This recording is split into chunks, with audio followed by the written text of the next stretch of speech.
The tremor in my hands isn't from the Siberian cold, though God knows this abandoned lighthouse is frigid enough to turn blood to ice. No, it's from the memory, the rules. They claw at me, a relentless whisper from the depths of that damned ship, clinging to my sanity like the rust and rot that covered its hull. 6 rules, simple, stark, terrifying. They were supposed to keep us safe. They lied. Everything about that expedition was a lie, a carefully constructed trap for the desperate and the foolhardy, laid out in the icy, desolate waters of the Sea of Okhotsk. You're probably wondering why anyone would willingly step foot on the Krasny Oktyabr, a Cold War-era research vessel frozen in time and ice off the coast of Sakhalin. We were treasure hunters, or so we told ourselves, not for gold or jewels, but for lost technology, for the forgotten whispers of a global conflict that almost tore the world apart. A consortium of, let's call them enthusiasts, funded us. They offered obscene amounts of money for anything we could recover, anything that hinted at the ship's true, hidden purpose. But there was a catch, a precondition, a bizarre set of guidelines we had to follow if we wanted a share of the payout. They called them safety protocols. I called them a premonition of doom, a chilling premonition that settled deep in my bones long before we ever saw the beast. Our journey to the Krasny Oktyabr was an odyssey of isolation that would have broken lesser men. Days bled into weeks as our icebreaker, the Aurora, chewed its way through a frozen sea that seemed to resist our very presence.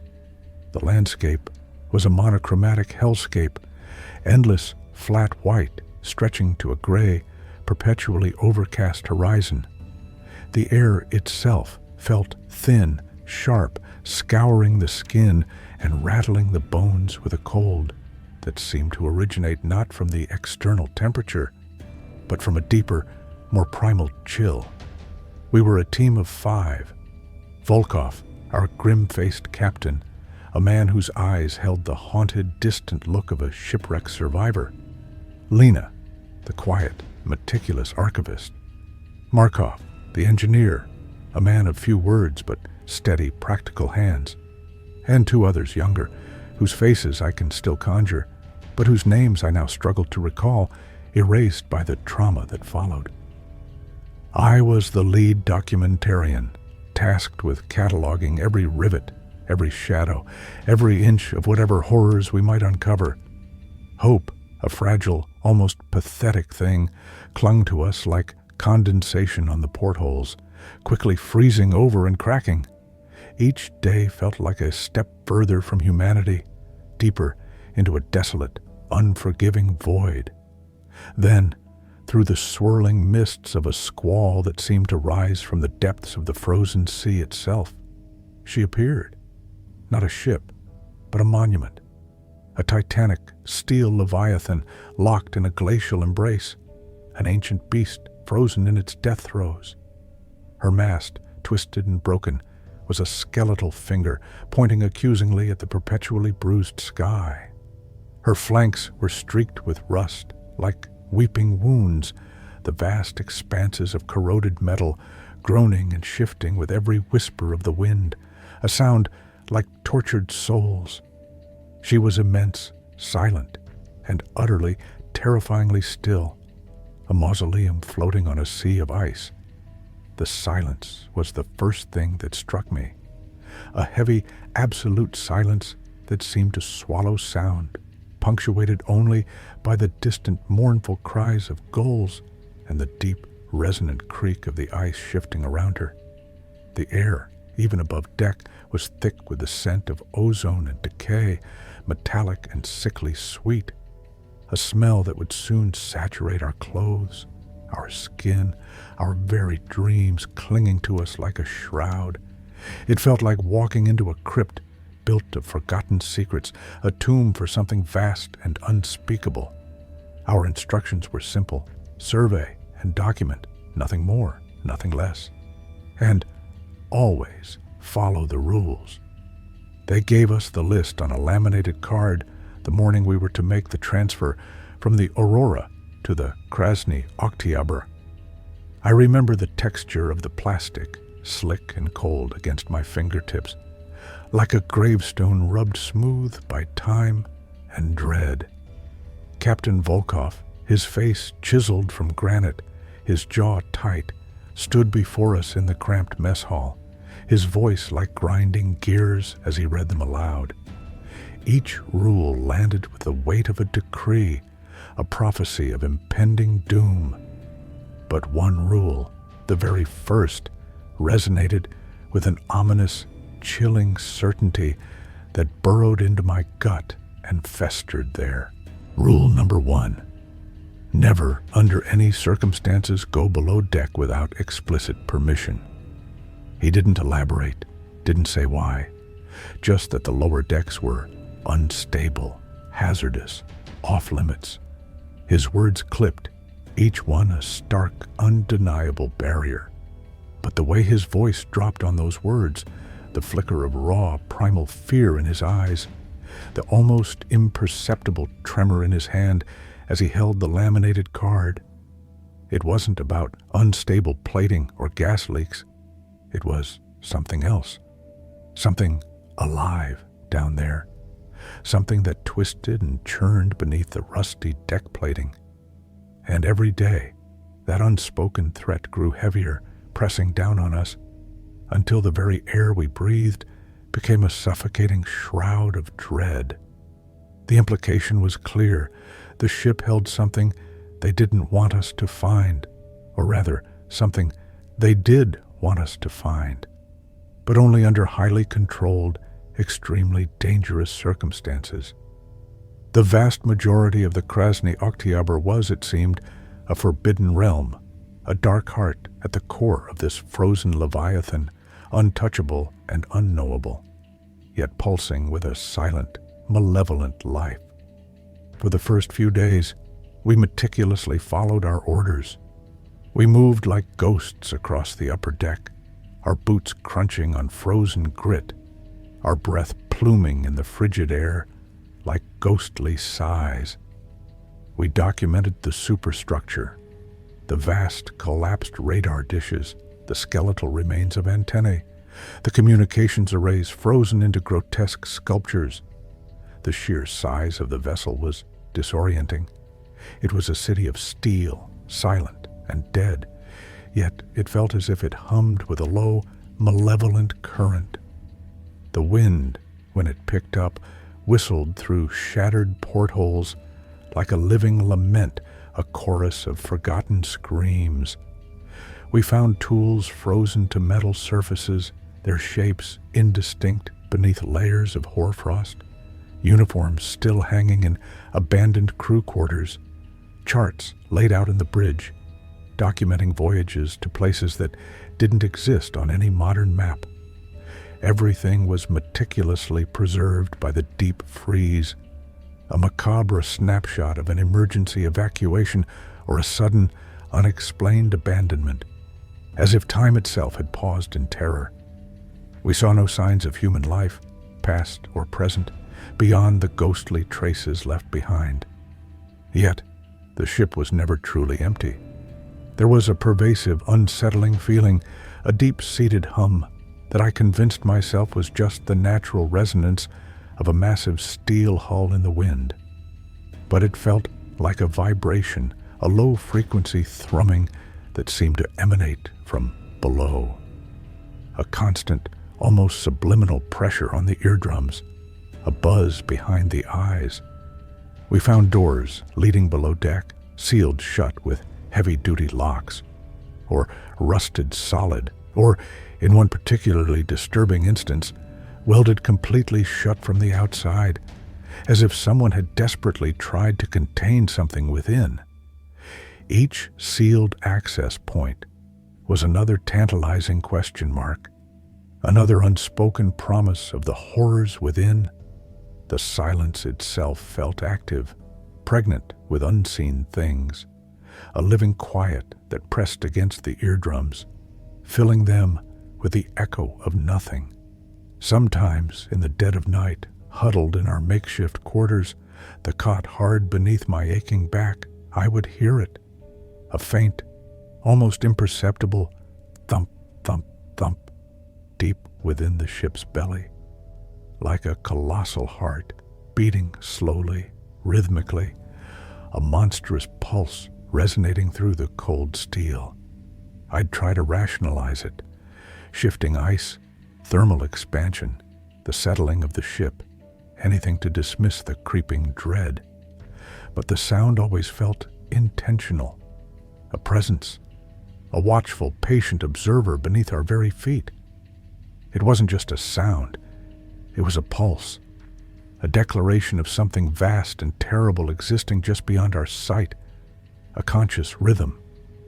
And every time I heard it, my eyes would snap open, and I would remember rule number 1. Don't go below deck, don't go below deck, don't go below deck.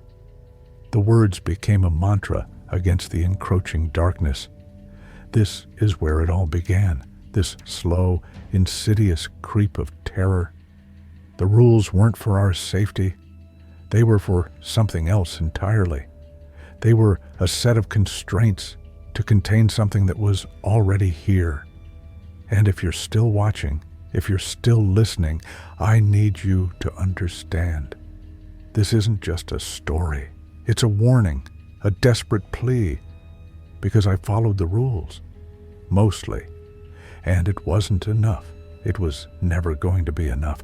And the thrumming, it never truly stopped.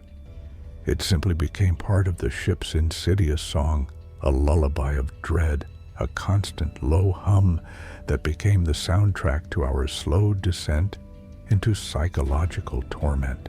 The rules were a cage, a meticulously crafted, invisible cage that kept us confined to the upper decks, to the known and supposedly safe. Every morning, the same routine: bundle up against the biting cold, double-check our oxygen tanks, then trudge across the groaning ice to the Krasny Oktyabr. Our work was tedious, repetitive, documenting every rivet, every frost-rimmed porthole, every decaying instrument. We'd log coordinates, take macro shots of corroded metal, sketch the outlines of collapsed antennae. It was an archaeological dig, but instead of bones and pottery, we were unearthing the cold, hard skin of a forgotten war, layer by layer, exposing its terrible secrets. But even in the blinding flat light of day, the ship felt wrong. It wasn't just dead. It was dormant, like a sleeping beast, vast and ancient, waiting to stir from its icy slumber. The thrumming I'd heard on the first night became less an imagined anomaly and more a constant, low-frequency hum beneath my boots, resonating through the steel deck. It vibrated in my teeth, buzzed in my ears, a subtle, disquieting rhythm that was either in my head or in the very structure of the ship.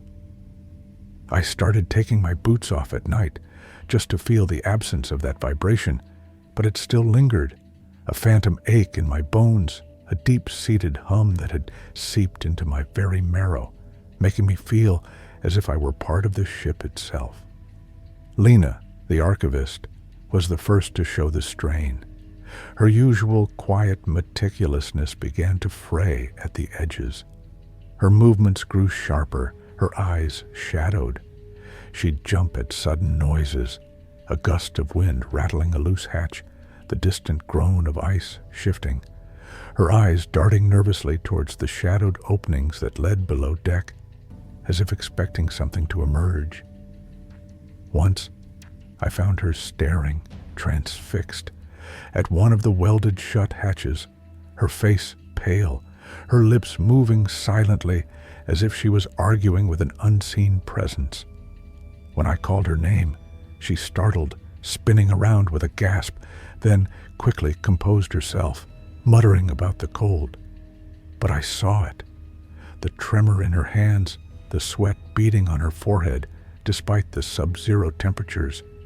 She was hearing it too, the thrum. She was feeling the pressure of its unseen presence, just as I was. A shared, silent torment.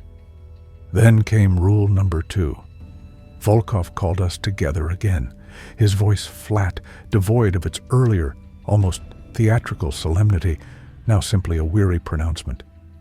He'd found Markov, our engineer, attempting to bypass a circuit breaker in the ship's control room, a restricted area even on the upper deck.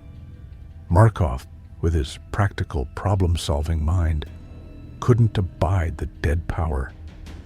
Rule number 2, Volkov stated, his eyes narrowed, sharp as shards of ice. Never attempt to restore power to any section of the ship without direct authorization. Any deviation will result in immediate termination of contract and forced return to shore. His gaze swept over us, lingering on Markov, whose face was a mask of sullen defiance, a dangerous spark in his eyes. This ship, Volkov added, his voice dropping to a near whisper, imbued with a chilling reverence, is a delicate ecosystem. We are merely guests here. Unplugging one cord, flipping one switch, could unravel everything. The implications were chilling, not just that we couldn't restore power, but that the ship was a delicate ecosystem. What kind of ecosystem? One where power was intentionally cut? Why? It added another layer to the enigma, another unsettling puzzle piece. The darkness below deck wasn't just a lack of light. It was an active state of being, a deliberate state, carefully maintained.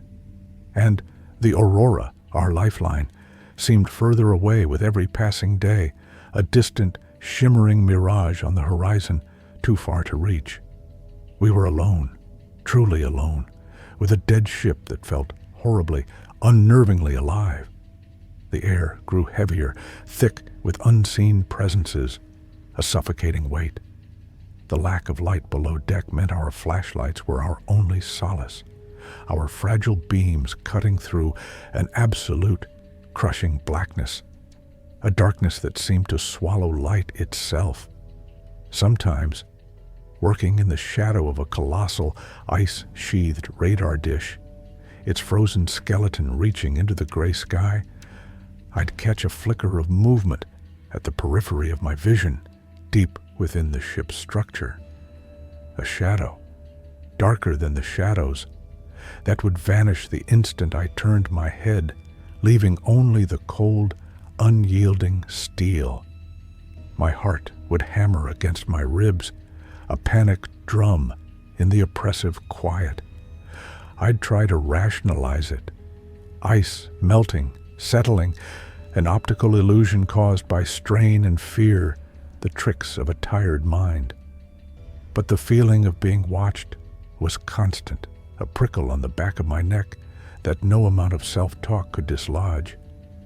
It was as if thousands of unseen eyes were upon us, scrutinizing every move, anticipating every thought, waiting for us to make a mistake. One afternoon, while meticulously documenting the ship's main anchor chain, a colossal thing of rusted steel and ice, I stumbled upon a peculiar detail. Embedded in the thick, corroded links were what looked like small, dark flakes, almost like dried blood, but with a faint, crystalline sheen like obsidian dust, and beneath them, scraped roughly into the steel with something sharp, were crude, almost tribal symbols. Not Cyrillic, not anything I recognized. They looked ancient, primitive, violently etched into the cold metal, starkly out of place on a high-tech Cold War vessel. They had the raw, desperate look of warnings. I showed them to Volkov, my voice barely a whisper, thick with a mixture of dread and morbid fascination. He studied them for a long moment, his face unreadable, his eyes flickering over the strange marks. "Old sailor superstitions," he grunted, then walked away, dismissing it with a wave of his hand. But I saw the way his eyes lingered, the subtle tightening of his jaw, the way he hesitated for a beat too long. He didn't believe his own lie. These weren't superstitions. They were warnings, grim, desperate warnings from those who had come before us, their final futile message ignored and now long gone. The air grew heavier each day, thick with the smell of ozone, rust, and something else. Something faintly metallic, like blood, but also sickly sweet, like decaying flowers. It clung to our clothes, our skin, even seemed to seep into our rations, tainting the bland taste of our freeze-dried meals. We joked about it, grimly, calling it the ship's perfume, our morbid attempt at humor in the face of growing terror. But it was a constant, nauseating reminder of the unnatural conditions we were enduring, a pervasive scent of death and something unspeakably wrong, a signature of the pervasive malevolence. The psychological toll began to manifest in our dreams. Mine were plagued by fractured images, a vast dark ocean under an impossibly red sky, the rhythmic thrumming echoing through my skull, shadowy figures moving in the periphery of my vision, always just out of focus, just beyond recognition, and the constant gnawing sensation that I was forgetting something crucial, something vital that was just beyond my grasp, slipping through my fingers like ice. I'd wake in a cold sweat, the thrumming feeling more real than the cot beneath me, the scent of decay filling my nostrils even in our relatively clean quarters, a chilling phantom that followed me from sleep into the waking world, blurring the lines of reality. One night, the oppressive silence of the ship was broken by a horrifying shriek. Not human, something raw, primal. It echoed across the deck, reverberating off the steel superstructure, seeming to come from everywhere and nowhere at once. A sound that pierced the very fabric of the desolate landscape. We all stumbled out of our bunks, heartbeats pounding in our ears like war drums. Volkov was the first out, flashlight beam cutting through the inky blackness, his face rigid with alarm. "Stay together," he barked, his voice tight with a fear I'd never heard from him before, a tremor that betrayed his iron will. The sound lasted perhaps 10 seconds, then cut off abruptly, leaving an even deeper, more terrifying silence in its wake. "What was that?" Markov demanded, his voice shaky, a desperate whisper. Volkov didn't answer. He just stood there, flashlight fixed on the impenetrable darkness leading below deck. The thrumming felt louder than ever that night, an insistent, malevolent pulse, a drumming beat that seemed to vibrate directly in my chest, a palpable presence. We didn't sleep again until dawn, huddled together, listening to the ship breathe around us, a terrifyingly intimate sound. The next morning, Volkov gave us rule number 3. All personnel must remain within eyesight or earshot of another team member at all times, especially during exploration of the ship's interior.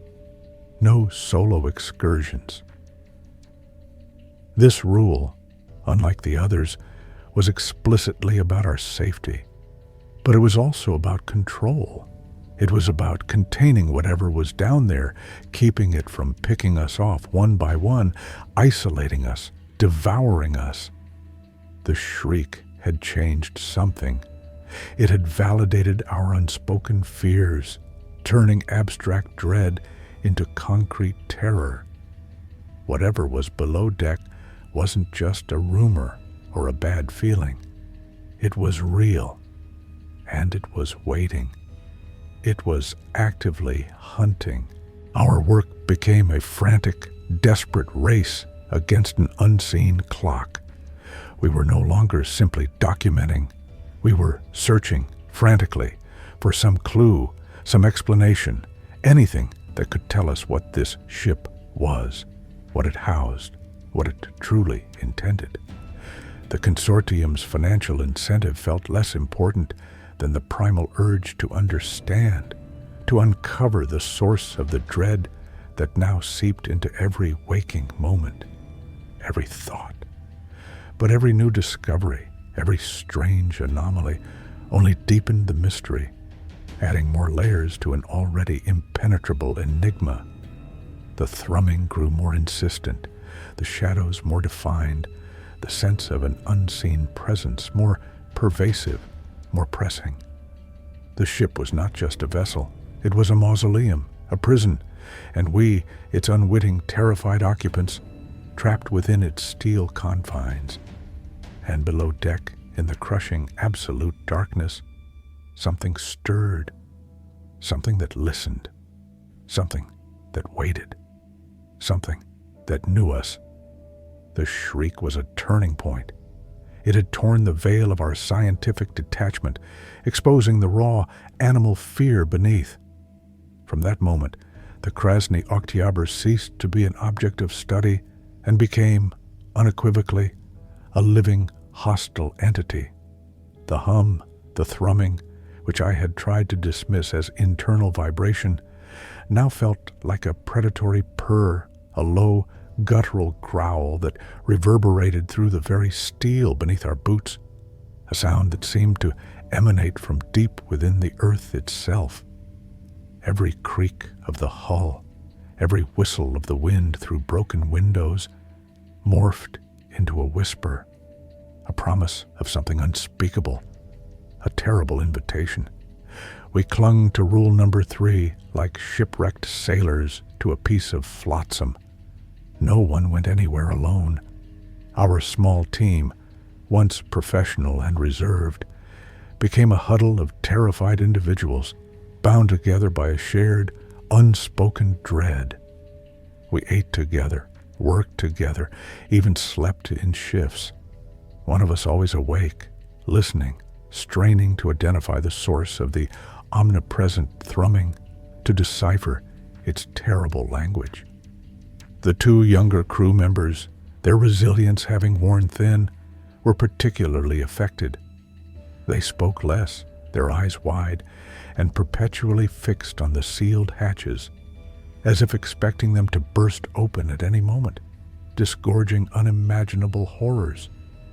One frigid afternoon, while mapping the external hull near the bow, Volkov made a discovery that sent a jolt of icy fear through all of us, a shock that left us breathless and trembling.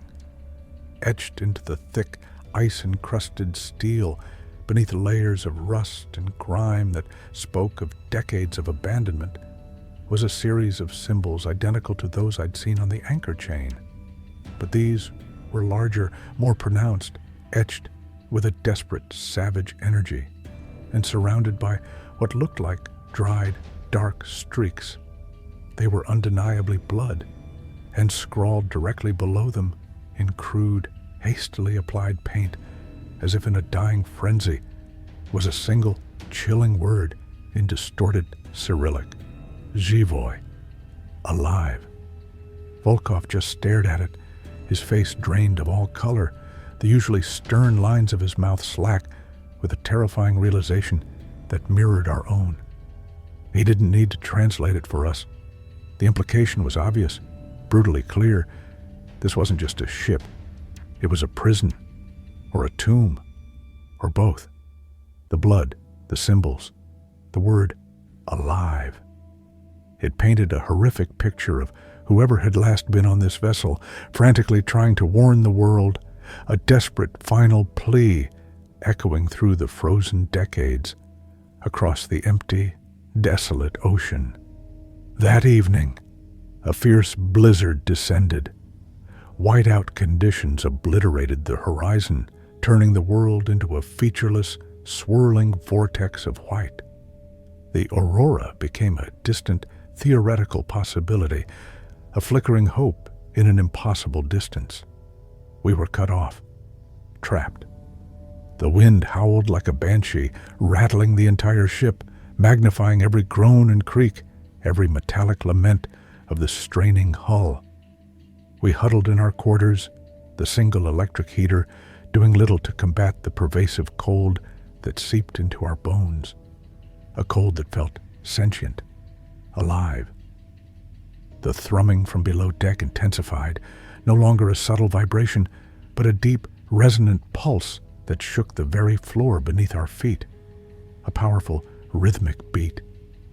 It felt like a heartbeat, a monstrous, impatient heartbeat, growing louder, more insistent, with every passing minute of the storm, a drumbeat of approaching doom. It was during this storm that Lena snapped.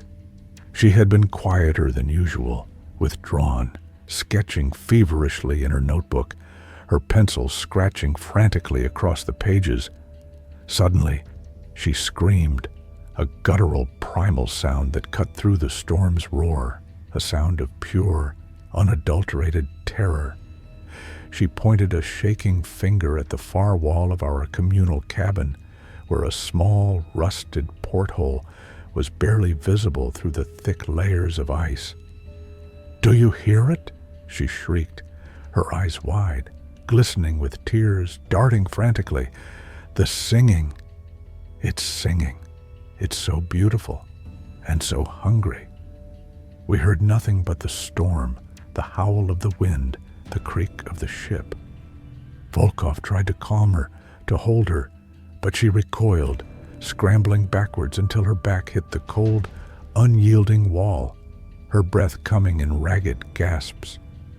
"It's coming from there," she whispered, her voice cracking, pointing at the floor, directly at the source of the thrumming. "From below. It's calling to us. It wants to be let out. It wants us to join it." Her words sent a shiver down my spine colder than any Arctic wind. She wasn't just hearing the thrum, she was interpreting it. And her interpretation was horrifying. It was a siren song luring us to our doom, slowly, irrevocably. That night, Volkov gave us rule number 4. Do not engage with the ship's internal systems or respond to any perceived communications. Disregard any auditory or visual anomalies. Report all deviations immediately. This rule was different. It wasn't about physical safety as much as psychological preservation. It was an acknowledgement that the ship was actively trying to communicate, to lure, to trick.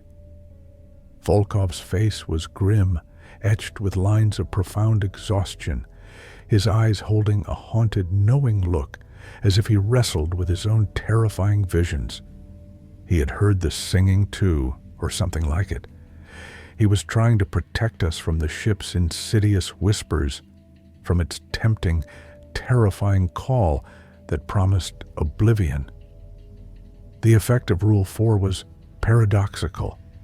By telling us to ignore the anomalies, Volkov solidified their reality. Suddenly, every shadow was a potential movement, every creak a potential voice. We started seeing things in our peripheral vision, fleeting shapes darting across dark corridors, indistinct figures lurking in the oppressive shadows of the upper deck, just at the edge of sight, always disappearing when directly looked upon. The smell, that sickly, sweet, metallic scent, grew stronger, almost suffocating, an inescapable miasma. It permeated everything, an undeniable signature of whatever malevolent force permeated the ship, a scent that clung to our clothes and seeped into our very skin, marking us.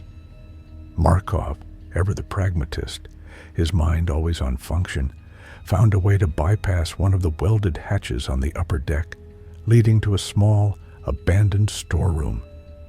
It wasn't below deck, not technically, but it was inside the ship, a place we hadn't been before, a new breach into the vessel's hidden anatomy. He wanted to check the integrity of a particular support beam, a logical reason that masked an underlying desperation to do something. Volkov gave his reluctant permission, but his eyes were filled with a deep unease. We went in pairs, flashlights cutting through an inky blackness that seemed to swallow light, to absorb it into its depths. The air was thick and stale, heavy with a metallic sweetness, making each breath an effort. Dust motes danced in the beams, thick as snow, shimmering in the oppressive silence. The silence in that room was absolute, pressing in on us, broken only by the frantic pounding of our own hearts, echoing in our ears.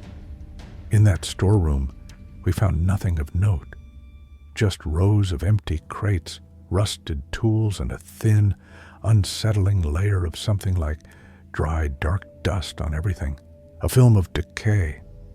But as we were about to leave, I noticed it. On the floor, near a corroded ventilation shaft, was a single, perfect handprint, pressed into the thick layer of dust. It was too clear, too defined to be accidental, and it wasn't old. It looked fresh, as if someone or something had just placed their hand there, moments before we arrived. An unseen visitor. My breath hitched in my throat, a cold knot of dread forming in my stomach. I pointed it out to Markov. He knelt, his face pale, then recoiled sharply, a gasp escaping his lips. "It's sticky," he whispered, his voice barely audible, his eyes wide. "And it's warm. Warm. In a ship frozen solid for decades. A ship that was, by all accounts, long dead." We didn't touch it again. We backed out of that room, quickly, quietly, a new, cold dread settling deep in our bones, chilling us to the core. We told Volkov about the handprint, about the warmth. He just nodded slowly, his face grim, his silence more terrifying than any outburst. He didn't need to tell us what it meant. The ship wasn't just thrumming. It was moving. It was touching. It was reaching. And it was no longer just the lower decks that were dangerous. The entire Krasny Oktyabr was becoming a labyrinth of lurking, invisible horrors, its presence seeping into every steel plate, every shadow, every breath we took, turning our sanctuary into a tomb. That night, the thrumming was so intense, it felt like my skull was vibrating, a constant, internal tremor. The air in our quarters was heavy with that sickly, sweet smell, a choking, cloying presence that stole the oxygen from the air, making it difficult to breathe. I couldn't sleep. I lay in my bunk, eyes wide open, listening to the ship's colossal, rhythmic pulse. No longer a background hum, but a dominant, invasive presence. And then I heard it. A faint, scratching sound coming from just outside our cabin door.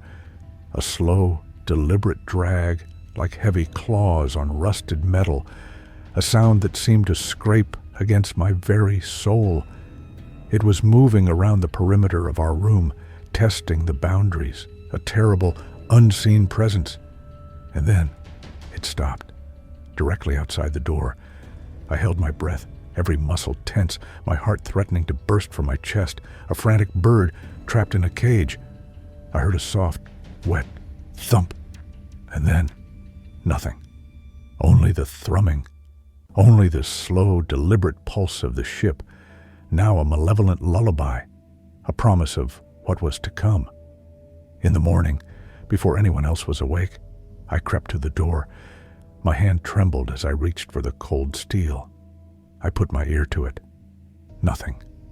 I slowly, carefully, slid open the heavy bolt and peered out.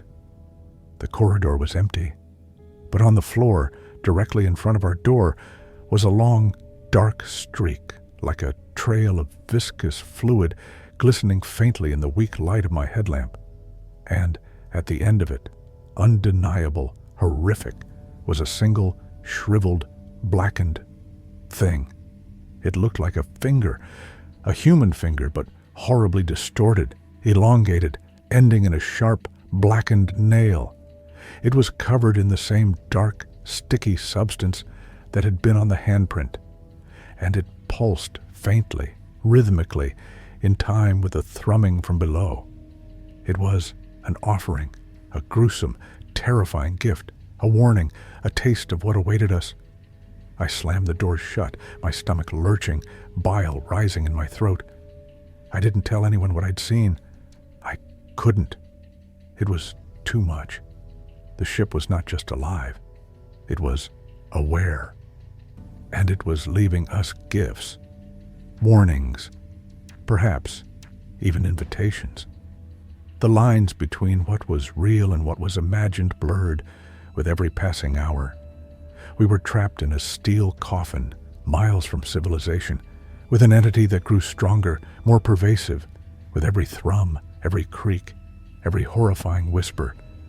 The rules were failing, and I knew with a chilling certainty that it was only a matter of time before it found a way to break us, or break in. The next few days were a blur of escalating terror. The thrumming became a constant, physical assault, vibrating through the ship's structure, through our very bones, a relentless, unbearable pressure. It wasn't just a sound, it was a pressure, a low-frequency hum that seemed to distort reality, blurring the edges of our perception, making the world swim. Lena grew increasingly erratic, whispering to herself, sketching those bizarre symbols in her notebook, adding her own frantic interpretations, her mind clearly unraveling into madness. Markov, usually stoic and dependable, became jumpy, his eyes constantly scanning the shadows, his hands shaking even when they were still, unable to find the solid ground of engineering logic. Even Volkov, the impenetrable captain, began to show cracks.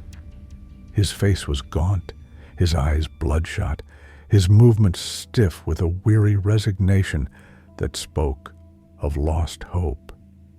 He stopped giving orders so much as pleading with us to simply stay together. His voice hollow and defeated, a mere echo of his former authority. One morning, we discovered rule number 5. It was printed on a new, hand-typed card, slipped under the door of our quarters, a pristine, almost mocking addition to our laminated collection of doom. There was no explanation, no grim reading from Volkov.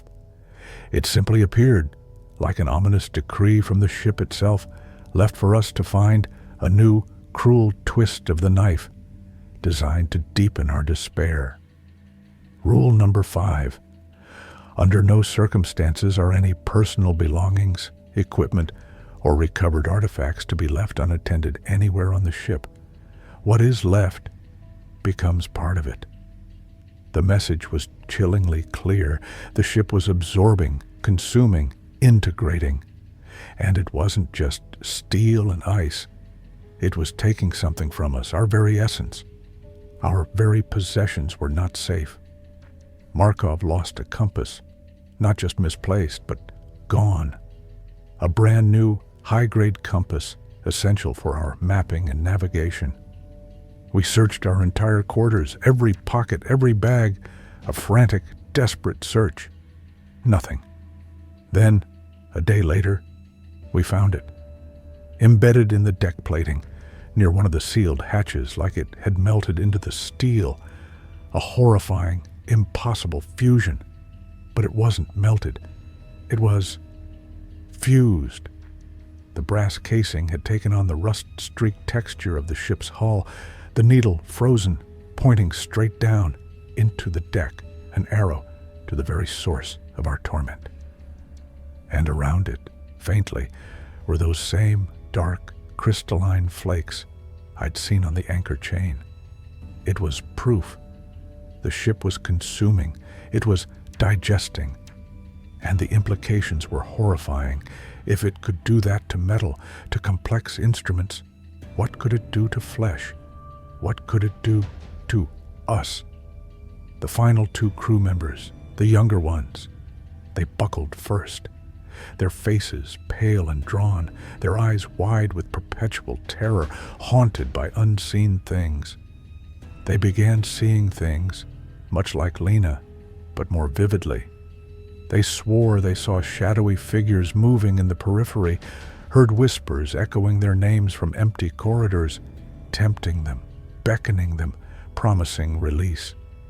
They talked constantly about escaping, about forcing the aurora to come closer despite the blizzard, despite the impossible odds.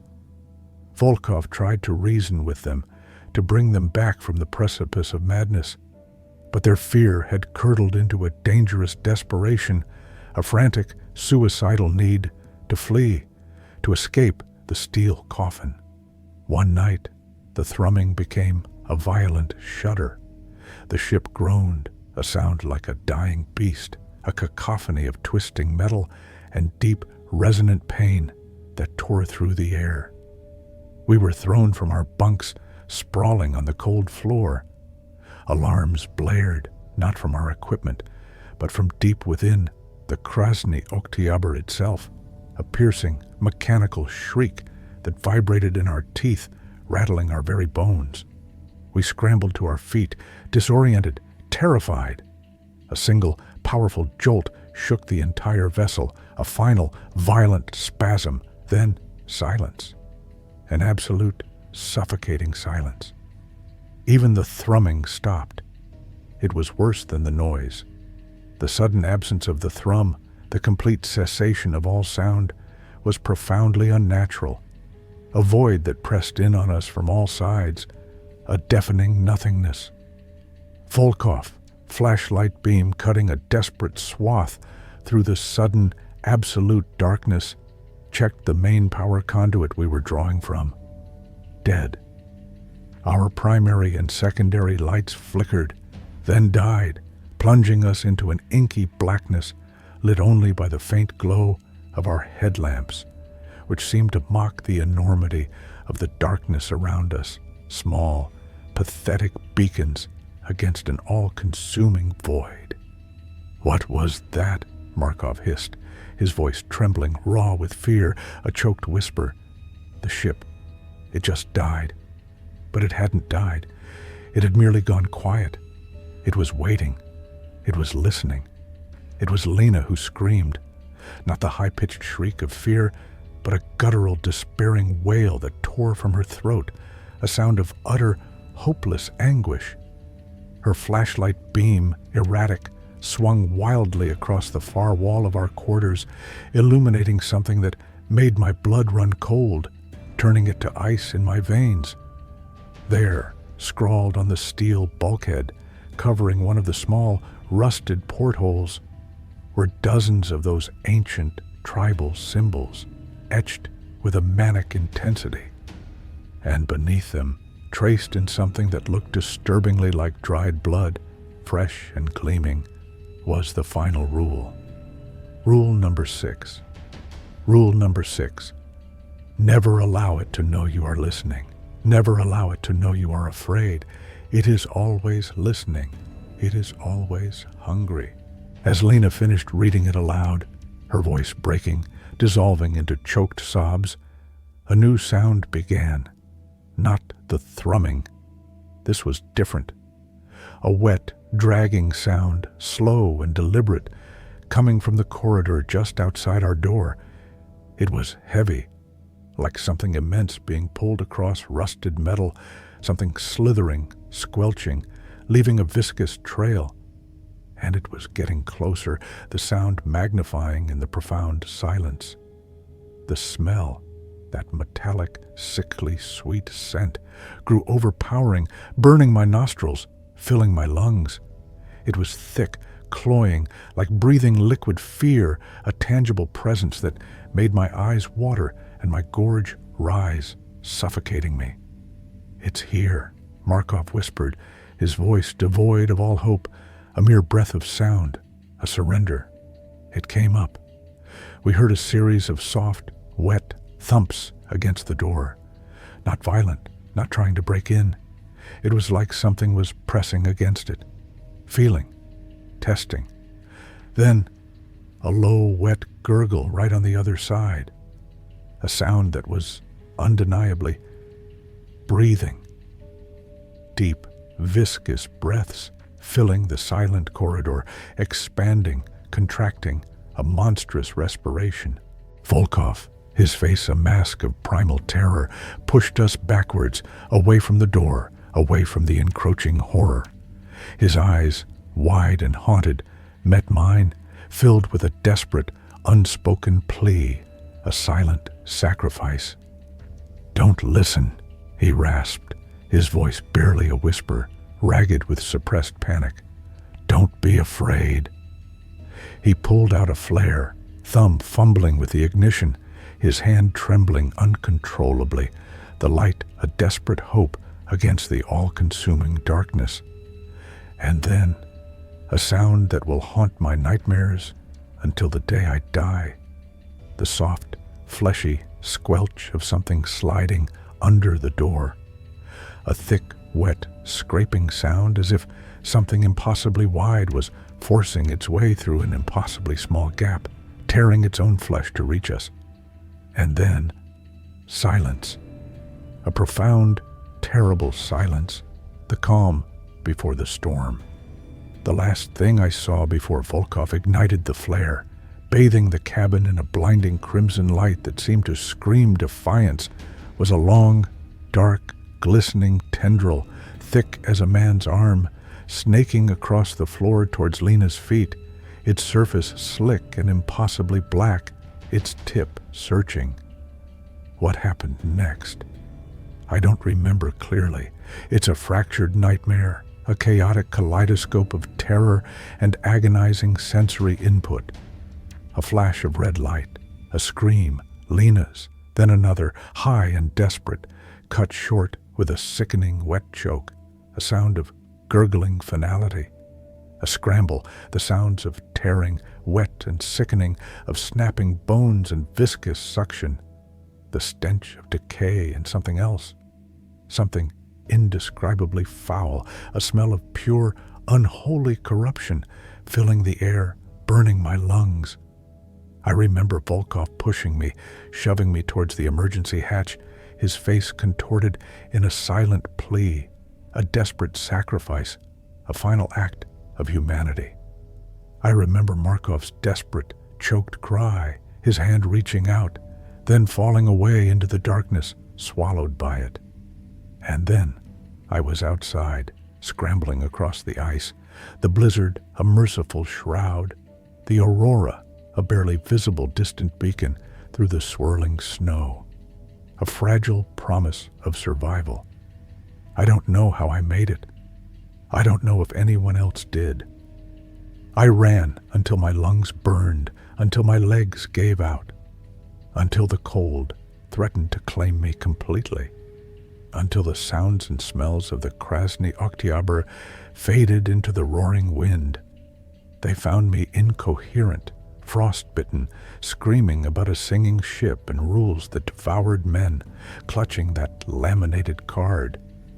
They chalked it up to hypoxia and extreme stress, the delirium of exposure.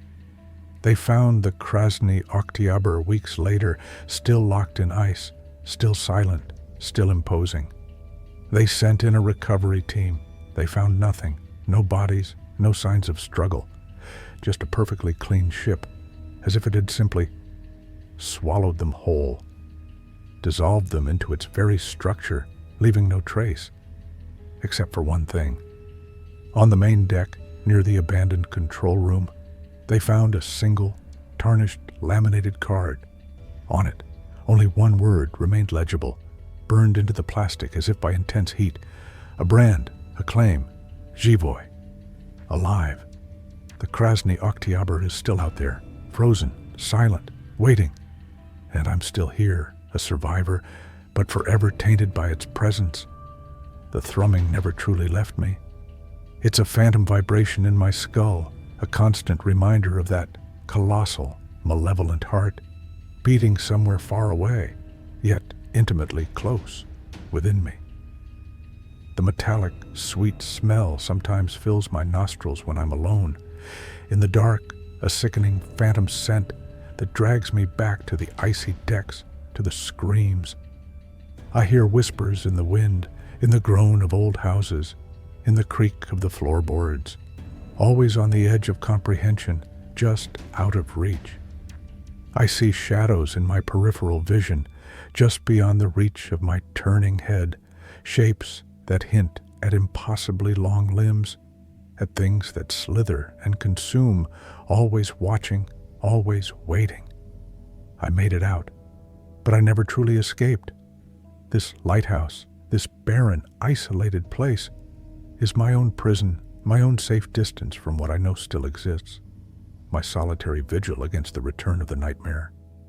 I watch the empty horizon, and sometimes, in the deepest, darkest hours of the night, when the wind howls like a lost soul, I swear I can see a distant, impossibly large shadow locked in the ice, waiting, patient. So, tell me, have you ever felt that unsettling presence, that chill that has nothing to do with the temperature? That feeling of being watched when no one is there?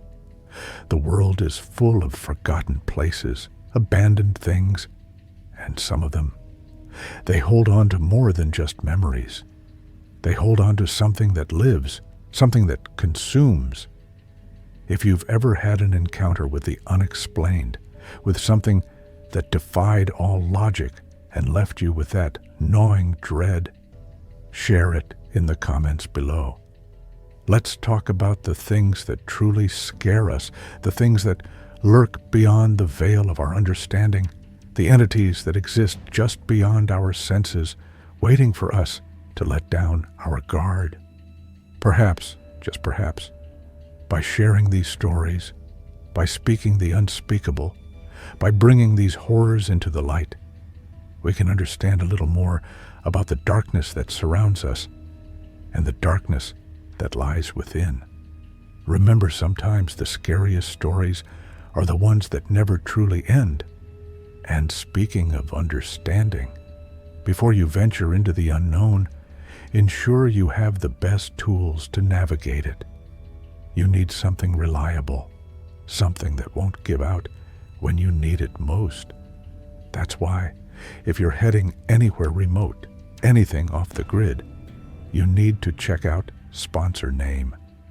Their product service is built for the extreme, providing Key Benefit 1 and Key Benefit 2, so you're never truly alone, even when you feel like you are. Find out more at sponsor website, link. It might just be the difference between making it back and becoming part of the story yourself. Be safe out there, be vigilant, and whatever you do, don't go below deck